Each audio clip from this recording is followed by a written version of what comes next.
आम आदमी पार्टी की आज संगठन के एक हिस्से की आज यहाँ बैठक थी।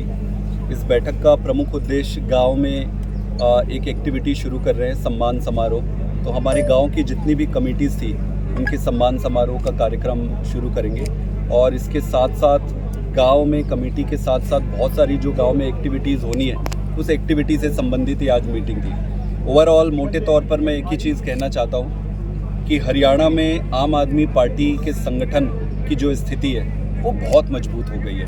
आज देश में आप सबसे मजबूत संगठन में अगर आप काउंट करोगे तो हरियाणा के संगठन को आप काउंट कर सकते हो। और ये सिर्फ आम आदमी पार्टी के परिप्रेक्ष्य में नहीं कह रहा हूँ, किसी भी पार्टी के संगठन को आप उठाकर देख लें। सबसे खास बात हमारे संगठन की ये होती है कि हमारे लोग साधारण लोग होते हैं, सारे साधारण आम जनता के बीच से लीडर होते हैं। कोई छल, कोई कपट नहीं, कोई द्वेष नहीं, कोई भाव नहीं, एक ही मात्र उद्देश्य है कि कैसे बदलाव लाएं।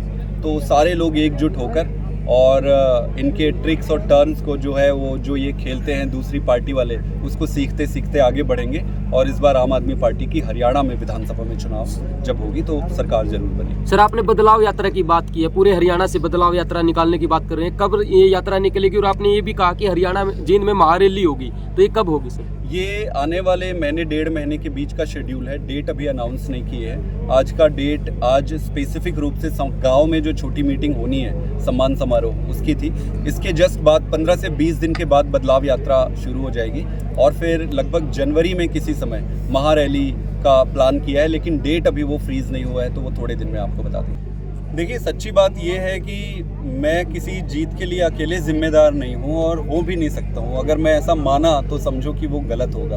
इतने निस्वार्थ भाव से लोग लगते हैं वॉलंटियर, बेचारे सामने भी नहीं आते। भगवान की कृपा से मैं आपके सामने हूँ तो मेरा चेहरा दिख रहा है, लेकिन इसके पीछे हजारों लोग। तो सबसे इम्पॉर्टेंट चीज़ है केजरीवाल जी का चेहरा और मान साहब का चेहरा। जिसके पास ये दोनों लीडर हों तो हम सेल्समैन हैं, हमारा प्रोडक्ट ऐसे ही बिक जाता है। तो सर वो स्ट्रैटेजिक डिसीजन होता है, सीएम फेज कब होगा, कब अनाउंस करेंगे, समय और परिस्थिति देख के पार्टी तय करेगी। अगर जरूरत पड़ेगी तो डेफिनेटली करेंगे, आने वाले समय में वो डिसाइड। हरियाणा में अपना मुकाबला किससे मानते हैं? अपना मुकाबला किसी से नहीं है। हमें अपने काम पे फोकस रखना है, जनता से बात करनी है और जनता इन दोनों पार्टियों से त्रस्त है। जनता इन दोनों पार्टियों से त्रस्त है। जनता बदलाव को वोट देगी, केजरीवाल को वोट देगी। बाकी इन दोनों पार्टियों को आप देखो, सबको हरियाणा की जनता ने मौका दिया है। भाई कांग्रेस ये नहीं कह सकती कि मौका नहीं दिया है, भाई भाजपा भी नहीं कह सकती कि मौका नहीं दिया है, भाई दूसरी पार्टी वाले भी नहीं कह सकते। सभी पार्टियों को बारी बारी मौका दे दिया है और किससे हमारा टक्कर होगा वो समय तय करेगा। दूसरे नंबर पे कोई भी आए, हमें क्या लेना देना है, हमें तो पहला आना है। नहीं, आप तो ऐसी स्थिति में आप कांग्रेस से अपना मुकाबला कैसे देखें?